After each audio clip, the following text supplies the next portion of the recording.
వీడియోలో మీ అందరికీ చెప్పినట్లయితే మేము బీచ్ తర్వాత అయితే బయటకు వెళ్తామని, ఎక్కడికో కాదు మనం మదిలిపాలెం దగ్గర ఉన్న మినీ సోల్కి అయితే వచ్చేసాం. అబ్బా ఈ మధ్యన అయితే మినీ సోల్ అనేది చాలా ట్రెండింగ్ అవుతుంది కదా. కీ చైన్స్ 250 నుంచి స్టార్టింగ్ రేట్స్ ఉన్నాయి. హ్యాండ్ బ్యాగ్స్ ఇవన్నీ కూడా చాలా ఎక్కువ రేట్.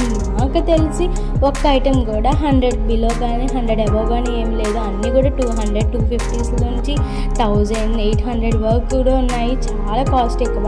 ఇదైతే సెంట్రల్ పక్కనే ఉంటుంది. మీరు కూడా ఒకసారి వెళ్ళండి. చాలా మంచి యూనిక్ స్టైల్స్లో ఉన్నాయి. టాయ్స్, హ్యాండ్ బ్యాగ్స్, మనకు కావాల్సిన థింగ్స్ అన్నీ కూడా చాలా బాగున్నాయి. అమ్మో నేను మా సిస్టర్ అయితే అమ్మో ఎంత కాస్ట్ ఉన్నాయో అని చెప్పి అనుకున్నాక మేమైతే సెంట్రల్కి వచ్చేసాము. సెంట్రల్లో కూడా అలా తిరుగుతున్నాము. ఇంకా సెంట్రల్లో మీ అందరికీ తెలుసు కదా, చాలా అంటే చాలా బాగుంటాయి అన్నీ కూడా. ఇవి కూడా చాలా బాగున్నాయి. హ్యాండ్ బ్యాగ్స్, కీ చైన్స్, అలాగే బ్రాస్లెట్స్. సెంట్రల్ అయితే ఈ మధ్యన ట్రెండింగ్ అవుతుంది కదా ఫోటో ఫ్లాష్ బ్యాక్ అనేది. ఇదైతే మీ ఫ్రెండ్స్తో దిగండి.